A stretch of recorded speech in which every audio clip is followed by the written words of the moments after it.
अस्सलाम वालेकुम, नमस्ते, सत श्री अकाल। मैं हूँ तारिक नियाज़ी, मेरे साथ मौजूद हैं। अस्सलाम वालेकुम, नमस्ते, सत श्री अकाल। मैं हूँ मुस्कान खान। उम्मीद है कि आप सब खैरियत से होंगे। अस्सलाम वालेकुम, मेरा नाम जिब्रान बशीर है। कैसे हैं? खैर खैरियत से होंगे। उम्मीद है हमेशा खुश रहें, आबाद रहें। तो स्टार्ट करते हैं वीडियो को। वीडियो का टाइटल है Pakistani passport fourth worst why, चौथे नंबर पे। चौथे नंबर पे 1970 में पाकिस्तान का पहला गैर मुतनाज़ इलेक्शन अनडिस्प्यूटेड इलेक्शन हुआ, जिसके बाद जुल्फ़िकार अली भुट्टो प्राइम मिनिस्टर बने। और उनकी तकरीर मुझे आज तक याद है। जलसे में खड़े होकर उन्होंने कहा कि ये कौम एक अजीम कौम बनेगी, ये कौम दुनिया का लोहा बनेगी। ये कौम एक अजीम कौम बनेगी, ये कौम दुनिया का लोहा बनेगी। कबूल है आपको कि इस कौम को दुनिया का लोहा बना के करेंगे। लेकिन उस अजीम कौम की सूरत हाल अनफॉर्चुनेटली आज ये हो चुकी है कि उसका हरा पासपोर्ट दुनिया का चौथा बदतरीन पासपोर्ट डिक्लेयर किया गया है, the fourth worst passport in the world. और जो मुल्क जो कि जिनसे हम आगे हैं, जिनसे हम बेहतर हैं, उसमें अफ़गानिस्तान, इराक़ और सीरिया आता है। ये तीन वो मुल्क है जो कि जंग से बर्बाद हो चुके हैं। और इसके बाद पाकिस्तान का नंबर आता है, जो कि यकीनन एक ह्यूमिलिएशन का एस्पेक्ट है पाकिस्तानियों के लिए, उन बेचारे पाकिस्तानियों के लिए जो कि इस पासपोर्ट को लेके बाहर जाते हैं। ना उनकी कोई इज़्ज़त की जाती है, स्टीरियोटिपिकल एटीट्यूड उनकी तरफ रखा जाता है, डबल सर्च किया जाता है एयरपोर्ट के ऊपर। हर कोई शक की निगाह से देखता है कि आप यहाँ करने क्या आए हैं। पर्सनल असेसमेंट के इंटरव्यूज़ देने पड़ते हैं। हालांकि जो फर्स्ट वर्ल्ड नेशंस हैं वो जब वीज़ा अप्लाई करती हैं, उनके कोई पर्सनल असेसमेंट के इंटरव्यूज़ इस तरह के नहीं होते कि हर किसी को अलग अलग बुला के पूछें कि आप क्या लेने जा रहे हैं, आप क्या करेंगे, क्या आप वापस आ जाएंगे या नहीं। क्योंकि ट्रस्ट ही किसी को नहीं है कि इस मुल्क का शहरी जब ये मुल्क छोड़ेगा और बाहर जाएगा तो उसका वापसी का दिल करेगा, क्योंकि सबको, पूरी दुनिया को इल्म है कि यहाँ सूरत हाल क्या है। इनफैक्ट इस साल की ये ख़बर है कि नादरा, जिसके पास डाटाबेस है पूरे पाकिस्तानी शहरियों का, उसने ये कहा कि हमारे पास लैमिनेशन पेपर ख़त्म हो चुका है। इतने ज़्यादा शहरियों ने दरख्वास्त दी है कि हमें पासपोर्ट चाहिए। इतने बड़े नंबर में Pakistanis want to leave this country. और साथ साथ ये कि जो मुल्क छोड़ देते हैं उनके साथ ये सलूक जो होता है वो इतना बुरा होता है, क्योंकि चौथा बुरा पासपोर्ट जब आपके हाथ में हो तो उसके बाद आपको सिर्फ़ और सिर्फ शक की निगाह से देखने के अलावा दुनिया की कम्युनिटी के पास भी कोई चारा नहीं है। तो सबसे पहले तो आपको ये बताएंगे कि किस रैंकिंग के मुताबिक ये हुआ। ये हेनली एंड पार्टनर्स 2024 की रैंकिंग है, जो कि यूके की एक कंपनी है। ये डाटा ओरिजिनेट इसका जो करता है वो इंटरनेशनल एयर ट्रांसपोर्ट एसोसिएशन का डाटा है, जो कि ये डिटरमिन करती है कि किस मुल्क के हालात के मुताबिक, वहाँ के शहरियों के ट्रेंड के मुताबिक और किस तरह से वहाँ के शहरी ट्रैवल करते हैं, किन पर्पसेस के लिए करते हैं, और दुनिया के ममालिक के साथ उनके ताल्लुकात कैसे हैं, डोमेस्टिक पॉलिटिक्स की सूरत हाल क्या है। ये सारे जो फैक्टर्स जिनको वो कंसीडर करते हैं रैंकिंग देने से पहले, ये उनमें शामिल है। तो क्या वजह है कि पाकिस्तान का पासपोर्ट दुनिया का बदतरीन पासपोर्ट की लिस्ट में टॉप 5 में आता है, हालांकि बहुत से और ममालिक हैं जो पाकिस्तान से ज़्यादा गरीब हैं। अगर पॉवर्टी इंडेक्स की बात की जाए, पॉवर्टी रैंकिंग्स की बात की जाए, तो उसमें पाकिस्तान 54 या 55 पर आता है। लेकिन बहुत से ऐसे मुल्क जो कि शदीद गरीब हैं, उसके बावजूद उनका पासपोर्ट हमसे बेहतर इसलिए है कि सबसे पहला मसला जो है वो ओवर स्टेइंग का है। पाकिस्तानी शहरी जब बाहर जाते हैं तो वो वहाँ पर कोई टूरिस्ट वीज़ा अप्लाई करके वापस आने का नाम नहीं लेते। सबको मालूम होता है कि अगर किसी को टूरिस्ट वीज़ा भी दिया तो मोस्ट प्रॉबेबली चांस यही है कि ये बंदा मुल्क में वापस नहीं जाएगा।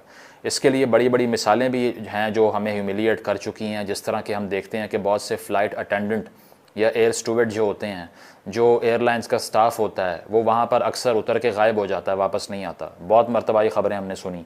ये ख़बर भी हम देख चुके हैं कि 2 पाकिस्तानी बॉक्सर अभी कॉमनवेल्थ गेम्स में 3 साल या 2 साल पहले की बात है, गए, गायब हो गए, यूरोप में जाके वापस नहीं आए। इसके साथ साथ 1994 की एक मिसाल है कि पाकिस्तान ने स्विमिंग टीम भेजी, 14 मेंबर थे उसके, जापान, और 14 के 14 गायब हो गए और आज तक नहीं मिले कि कहाँ गए। इतनी डेस्परेशन है कि अगर कोई पाकिस्तानी शहरी किसी इंटरनेशनल ज़मीन के ऊपर उतरता है तो फिर वहाँ पर वो पूरी कोशिश करता है कि अब वापस ना जाना मुझे पड़े। और ये वो मुल्क है जिसकी अज़मत के दावे करते हुए हम थकते नहीं थे। अनफॉर्चुनेटली इस मुल्क का हशर ये कर दिया है कि आज इसको छोड़ने के अलावा यहाँ के नौजवान के पास कोई चारा नहीं है। इस पासपोर्ट के ऊपर प्राउडली हम लिखते हैं कि ये जो मुल्क है जिसमें इस्लामिक रिपब्लिक ऑफ पाकिस्तान की टर्म यूज़ की जाती है, तो उसमें कोट एंड कोट ये लिखा होता है कि this passport is valid for all countries except for Israel. Israel के अलावा ये पासपोर्ट दुनिया में हर जगह वैलिड है, लेकिन बाकी दुनिया भी आपके पासपोर्ट को कितना वैलिड समझती है ये रैंकिंग बता रही है। और इसराइल के पासपोर्ट की अगर हम बात कर लें तो वो दुनिया का 15वां सबसे बेहतरीन पासपोर्ट है। साथ साथ ये कि आपको इस पासपोर्ट के ऊपर जो पाकिस्तानी पासपोर्ट है सिर्फ 34 ममालिक में 34 कंट्रीज़ अलाउ करते हैं कि आप वीज़ा फ्री एक्सेस कर सकें, यानी कि बग़ैर वीज़ा के या अराइवल वीज़ा के आप जो हैं वो एक्सेस कर सकते हैं सिर्फ 34 ममालिक को 200 प्लस कंट्रीज़ में से। इसराइली पासपोर्ट पे आप दुनिया के 165 कंट्रीज़ में जा सकते हैं विदाउट अ वीज़ा। लेकिन हमारी आप एक लिहाज से आप ये देख लीजिए कि हमारी जो प्राइड है, जो नेशनल प्राइड है, वो कितनी ज़्यादा है और हमारे पैर जो हैं वो ज़मीन पे कितने अंदर धंस चुके हैं। ये देखने के लिए आपको एनालाइज़ करना पड़ेगा कि किस सूरत हाल से गुज़र के हमने इस मुल्क को इस नैच पे पहुंचाया है। तो पहली चीज़ ये है कि ज़रा कुछ पासपोर्ट की हिस्ट्री अगर आपको हम बताएं तो इस पर नदीम फ़ारूक पराचा का बहुत अच्छा आर्टिकल मुझे मिला, जिसको मैंने पढ़ा, एनालाइज़ किया और चीज़ें भी देखी। तो उससे साबित होता है कि पाकिस्तान के पासपोर्ट के ऊपर जो तस्वीरें और नाम लिखे गए हैं 1947 से लेके अब तक, वो किसी हद तक इस मुल्क की सूरत हाल को भी रिफ़्लेक्ट करते हैं। 47 के अंदर पाकिस्तान का पहला पासपोर्ट बनता है। इसकी तस्वीर अगर आप देखें तो इसके ऊपर 2 झंडे हैं जो कि ये सिग्निफाई करते हैं कि ईस्ट और वेस्ट पाकिस्तान दोनों मिल के इस फेडरेशन की बुनियाद रख चुके हैं। साथ साथ इस पासपोर्ट के ऊपर इंग्लिश और उर्दू के अलावा बंगाली टेक्स्ट भी आपको मिलेगा, यानी कि किसी हद तक आपको ईस्ट पाकिस्तान के, उस वक्त के ईस्ट पाकिस्तान का कल्चर भी इस पासपोर्ट के ऊपर दिखाई देता था। आगे बढ़ते हुए अगर हम बात करें तो पाकिस्तान ने 1 यूनिट स्कीम तैयार कर ली और कहा कि इसके बाद अगर हमने ईस्ट पाकिस्तान का जो सारा वसाइल है उसको लूटना है, अगर उनकी पॉलिटिकल लेजिटिमेसी को तबाह करना है, अगर उनको उनका ड्यू शेयर नहीं देना, तो फिर हमें 1 यूनिट बनाना पड़ेगा। 1 यूनिट का मतलब यह है कि सारा वेस्ट पाकिस्तान को एक सूबे का दर्जा दे के ईस्ट के ख़िलाफ़ लड़ाने के लिए बैलेंसिंग फ़ोर्स के तौर पे, बारगेनिंग चिप के तौर पे इस्तेमाल करेंगे। तो 1954 में 2 पासपोर्ट सामने आते हैं, एक ईस्ट पाकिस्तान का पासपोर्ट था, एक वेस्ट पाकिस्तान का पासपोर्ट था। तो जो ईस्ट पाकिस्तान वाला पासपोर्ट था उस पर बंगाली थी और जो वेस्ट वाला था उस पर उर्दू थी। इसके बाद आगे चलें तो 1960 में अयूब खान साहब के अंडर जो रजीम थी जिसने मार्शल लॉ इम्पोज़ किया, उसके बाद जब पासपोर्ट बना तो उसके ऊपर फ्लैग नहीं थे और जो कलर था पासपोर्ट का वो पहले डार्क ग्रीन था, अयूब खान साहब ने लाइट ग्रीन कर दिया। सिग्निफाई ये किया कि अब पाकिस्तान की रियासत से हमने आइडियोलॉजी को थोड़ा सा कम कर दिया, क्योंकि वो एक सेकुलर आदमी थे, बहुत से लोग कहते हैं, इसीलिए पासपोर्ट का ग्रीन कलर उन्होंने थोड़ा सा लाइट कर दिया, ये दिखाने के लिए कि मैं थोड़ा मॉडरेट हूँ, मैं इतना भी ज़्यादा फंडामेंटलिस्ट नहीं हूँ। ठीक है। इसके बाद 1984 की अगर हम बात करें तो उसके बाद तो आपको सबको मालूम है कि पाकिस्तान की एक ही बीमारी जिसका नाम ज़ियाउल हक है, उनके आने के बाद तो कुछ बचा ही नहीं ना। 1984 का जो पासपोर्ट था, पहली मर्तबा पाकिस्तान के पासपोर्ट के ऊपर अरबिक टेक्स्ट सामने आ गया। एक ऐसी कौम जिसकी पॉपुलेशन की 1% आबादी भी अपनी इंडिजिनस लैंग्वेज अरबिक को नहीं मानती, उसने अपने पासपोर्ट के ऊपर अरबी इसलिए लिखी कि इससे पहले भुट्टो साहब ने पॉलिसी बनाई थी कि सारे यहाँ से मिडल ईस्ट जाओ, वहाँ जाके इलेक्ट्रिशियन लगो, प्लम्बर लगो, गटर खोलो, लोगों की सड़कें साफ़ करो। इसीलिए इस पासपोर्ट का मतलब ही ये ले लिया गया कि अब यहाँ से सिर्फ हमने मज़दूर एक्सपोर्ट करने हैं। और इस पासपोर्ट के ऊपर जो इस्लामाइजेशन थी ज़ियाउल हक की, उसका एक बहुत बड़ा आंसर भी आपको दिखाई दिया जो कि इस टेक्स्ट की फॉर्म में था। साथ साथ ये कि 1984 का जो पाकिस्तान का पासपोर्ट था, ये पहला पासपोर्ट था जिसमें जो पासपोर्ट होल्डर है उसको अपना मज़हब डिक्लेयर करना पड़ता है, यानी कि पासपोर्ट के अंदर लिखा गया कि आपका मज़हब क्या है, जो कि अटरली इर्रेलेवेंट होना चाहिए। अगर मैं बाहर फ्लाई कर रहा हूँ तो आपने सिर्फ मेरा क्रिमिनल रिकॉर्ड देखना या मेरे फाइनेंसेस देख लें, इसके अलावा आपको मेरी आइडियोलॉजी देख के क्या मिलेगा। मैं किसी बाहर की ज़मीन में अगर उतर रहा हूँ तो उसमें मेरा किसी फेथ से ताल्लुक़ होने का कोई ज़मीन आसमान का कोई फ़र्क, कोई ताल्लुक़ कुछ भी नहीं है। लेकिन ज़िया साहब ने चूँकि एक ऐसी थिंकिंग को प्रमोट किया जो कि ऑल इनकम्पसिंग टोटलिटेरियन थॉट थी, जिसमें कोई पर्सनल आइडेंटिटी की सेंस थी ही नहीं सिवाय फेथ के, तो उन्होंने इस पासपोर्ट के ऊपर भी इसको लिखवाया। और साथ साथ हमने जो पूरी दुनिया में हम इस्लामोफोबिया के लिए रोते हैं, हमने ये बुनियाद रखी कि 1984 के पासपोर्ट में पहली मर्तबा आपको फॉर्म साइन करते हुए ये डिक्लेयर करना पड़ता था कि अहमदीज़ आर इनफिडल्स, कि एक फ़िरका जो है वो उसका ताल्लुक़ कुफ़ार से है, वो साइन करके आपको पासपोर्ट मिलेगा। और आज तक यही कंटिन्यूड पॉलिसी है।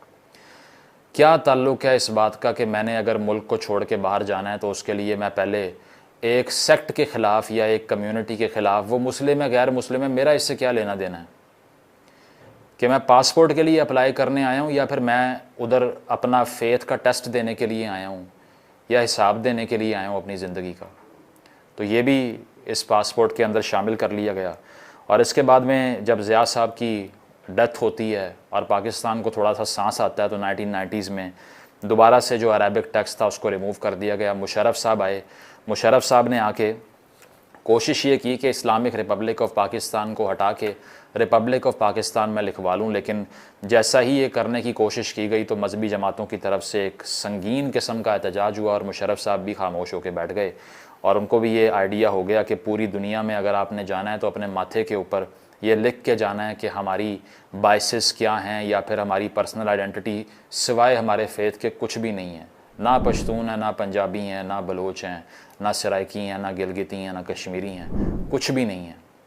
हम सिर्फ ये हैं जो हमारे पासपोर्ट के ऊपर लिखा हुआ है। तो ये आपको एवोल्यूशन ये बताती है। इसको बताने का मकसद ये था कि कभी इस पासपोर्ट पे इस्लामिक रिपब्लिक लिखा गया, कभी सिर्फ रिपब्लिक लिखा गया, कभी अरबी आ गई, कभी उर्दू आ गई, कभी बंगाली आ गई, कभी रिपब्लिक खाली आ गया, इस्लामिक हटा दिया गया, कभी उसको वापस ले आए। ये आइडियोलॉजिकल जो मजाक है ना, इसीलिए इस मुल्क की बर्बादी हुई है, जिसकी वजह से दुनिया भर में प्रेजुडिस है एक आपके ख़िलाफ़, क्योंकि लोगों को पता है कि आपने जिस किस्म का मुआशरा तश्कील दिया है वहाँ ना सेंस ऑफ सिक्योरिटी है, ना वहाँ सेंस ऑफ मोबिलिटी है, कोई बाहर से आके इधर फ्रीली मूव नहीं कर सकता। और टूरिज़म के तमाम आर्ग्यूमेंट्स जो किए जाते हैं सब के सब फेल्ड और फ्लॉप हैं। अगर आप ये समझते हैं कि इस मुल्क के अंदर सेंस ऑफ सिक्योरिटी दिए बगैर आपका नॉर्थ बहुत खूबसूरत है, उसकी रील बना के आप गोरे को यहाँ ले आएंगे, वो कभी भी नहीं हो सकता। क्योंकि आपका जो टेररिज्म का इंडेक्स के अंदर जो आपकी हिस्टोरिकली इन्वॉल्वमेंट रही है उसके बाद से कोई आने को तैयार नहीं है। यहाँ पे आप देख लीजिए कि FDI कितनी यहाँ पे आती है या इंटरनेशनल टूरिज़म यहाँ पे कितना हो रहा है। हम जो बात करते हैं प्रोग्रेसिव पाकिस्तान की, एक सेकुलर पाकिस्तान की, एक अमन पसंद पाकिस्तान की, इसी मुल्क के अंदर से हमें गालियाँ और मुश्किलात का सामना फेस करना पड़ता है।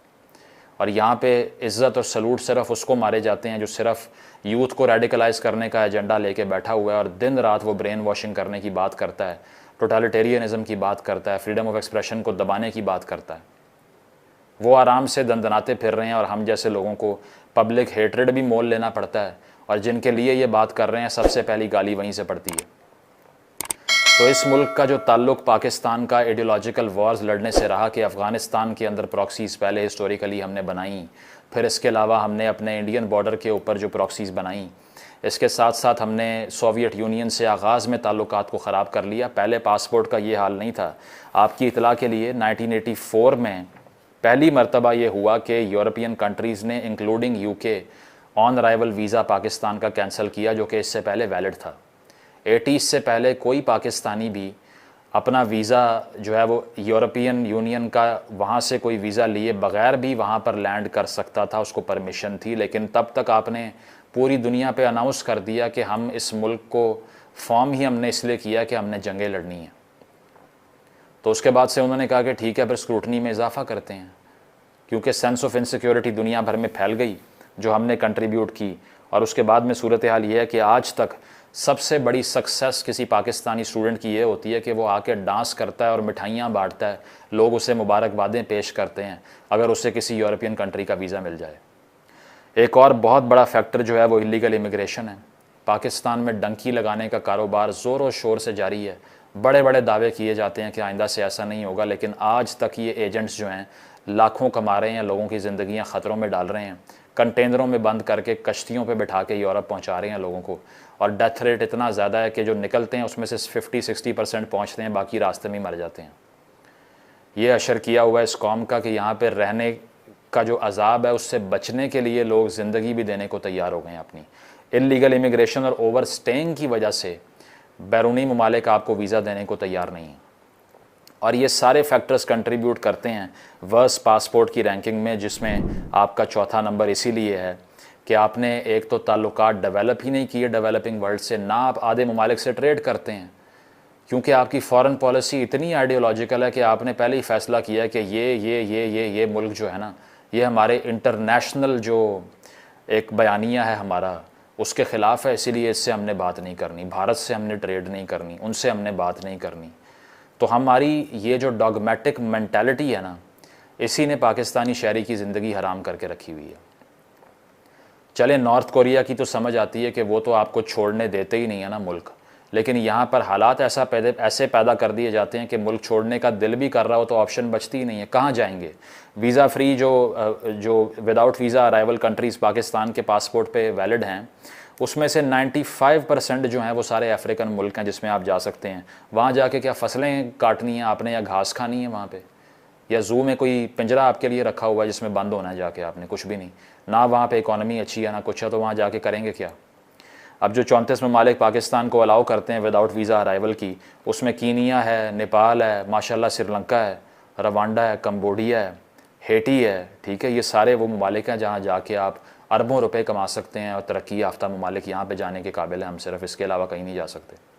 इवन बांग्लादेश, वो मेजॉरिटी जिसने हाथ जोड़ के हमसे आज़ादी हासिल की 1971 में और आज उसकी इकॉनमी पाकिस्तान से बहुत ज़्यादा बेहतर है, उसका पासपोर्ट भी पाकिस्तान से 5 दर्जे आज बेहतर है, 5 स्पॉट्स। श्रीलंका जो कि रिसेंटली बैंकरप्ट हो गया था, वहाँ सिविल वॉर शुरू हो गई थी, उसका पासपोर्ट पाकिस्तान से 6 दर्जे बेहतर है।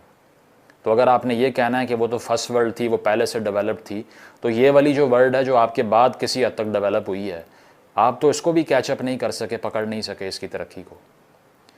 तो इसीलिए पाकिस्तान के अंदर सिर्फ एक सलूशन है कि सबसे बड़ा नासूर जो दहशतगर्दी का है, इसको ख़त्म करने के लिए आपको एक प्रोग्रेसिव यूथ चाहिए, जिसको आप आकर ये बताएं कि कुएं के मेंढक ना बने, दुनिया में जो कुछ हो रहा है उसके साथ चलने की कोशिश करें, साइंसी तरक्की की रफ्तार पकड़ें।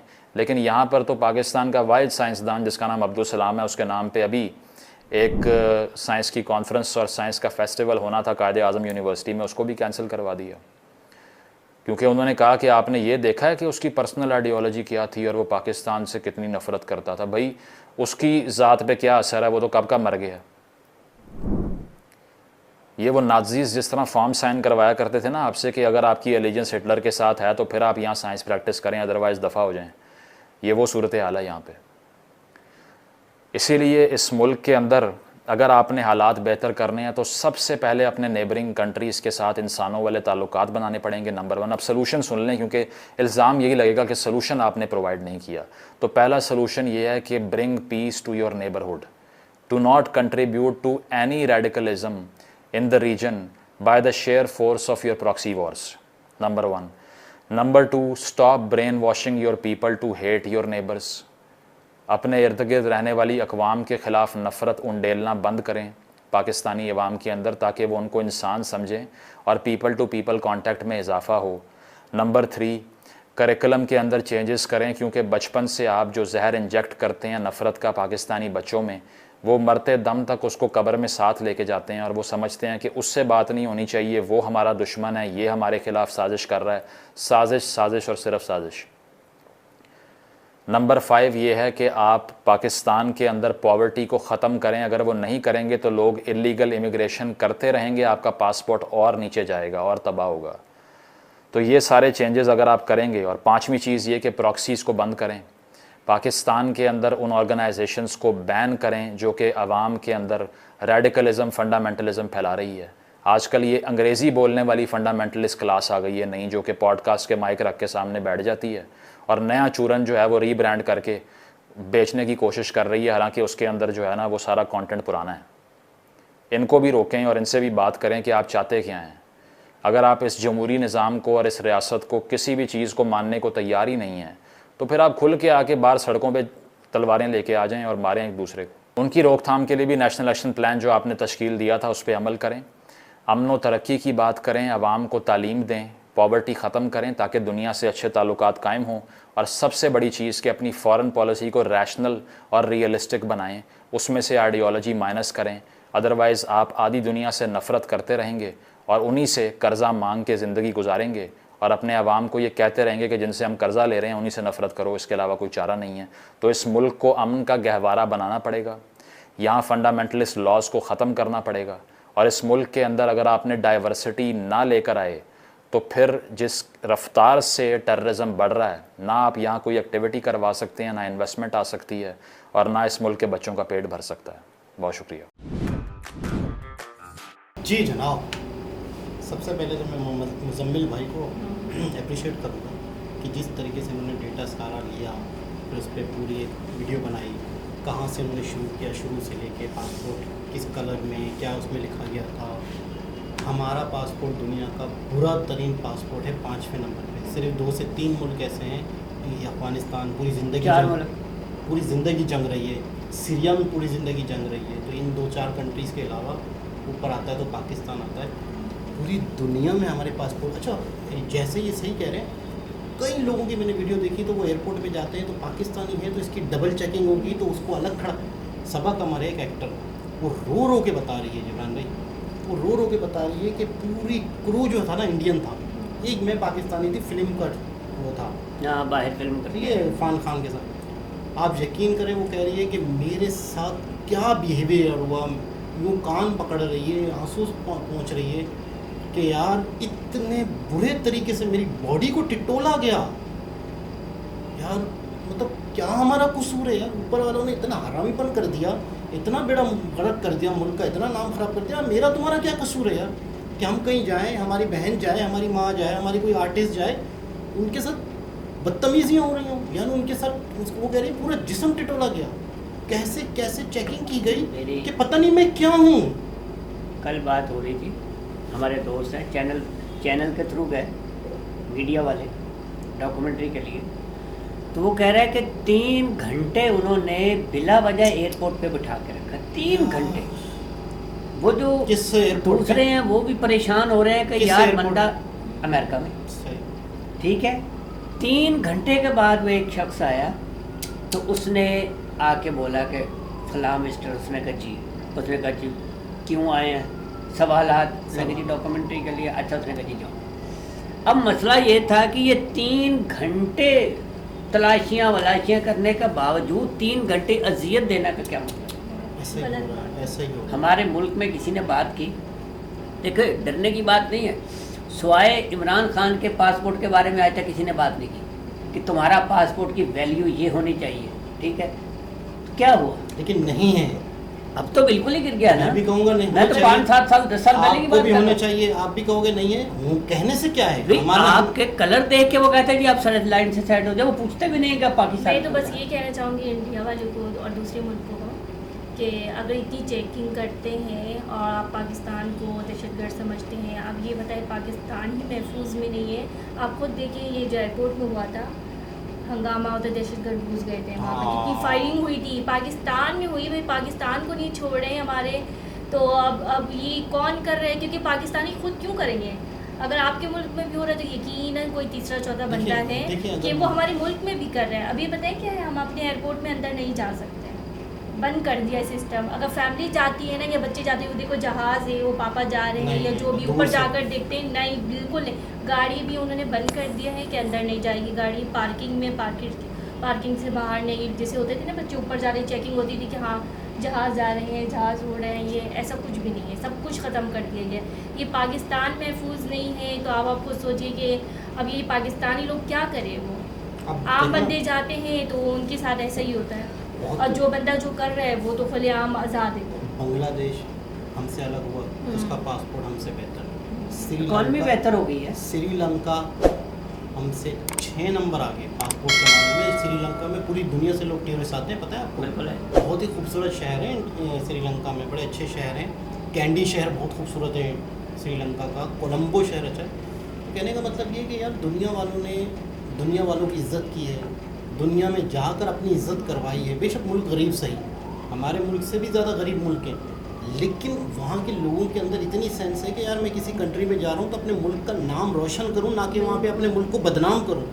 अब हमारे वज़ीर आज़म को अमेरिका के एयरपोर्ट पे जलील किया गया था, नंगा करके जलील कर दिया गया था। उनकी जिस तरीके से चेकिंग हुई थी, खाकान अब्बासी मेरे ख्याल में। देखें ये हुकूमतें, उसके बाद किसी हुकूमत ने उसके ऊपर रिएक्शन किया, क्या कर सकते हैं ठीक जिब्रान है। भाई? जब बात गुलाम दर गुलाम है तो गुलामों का क्या काम है? उनको पता है ये हमारे गुलाम है, तो हम कुछ भी नहीं, हम बराबरी का सलूक क्यों करें? आप या तो तल्लो खत्म कर दे, मर थोड़ी गए जिन ममालिक के साथ। ईरान कहाँ से कहाँ पहुंचा? ईरान कहाँ से कहाँ वो खाना नहीं खा रहा है। ईरान की ट्रेनें देखें, ईरान का निज़ाम देखें, ईरान को पूरी दुनिया से काट दिया अमेरिका ने, फिर भी तरक्की कर फिर रहा भी तरक्की कर रहा है। लोग, उनकी आबादी भी चाइना के बाद तकरीबन उनकी आबादी है, बहुत ज़्यादा लोग। बड़ी ज़मीन है। बहुत दुख हुआ ये वीडियो देख के, बहुत अफसोस हुआ। हमारा मुल्क है यार पाकिस्तान, कुछ भी है, जो भी है, जैसा भी हमारा मुल्क है, काश काश काश के हमारे मुल्क के हालात बेहतर हों, हमारे मुल्क की वैल्यू हो। हमारे मुल्क में भी यही हालत है, बस कुछ ना कुछ होता रहता है, ऐसी कोई बात नहीं है। अगर यहाँ के लोग खुद तकलीफ में, वो क्या दूसरों को तकलीफ देंगे,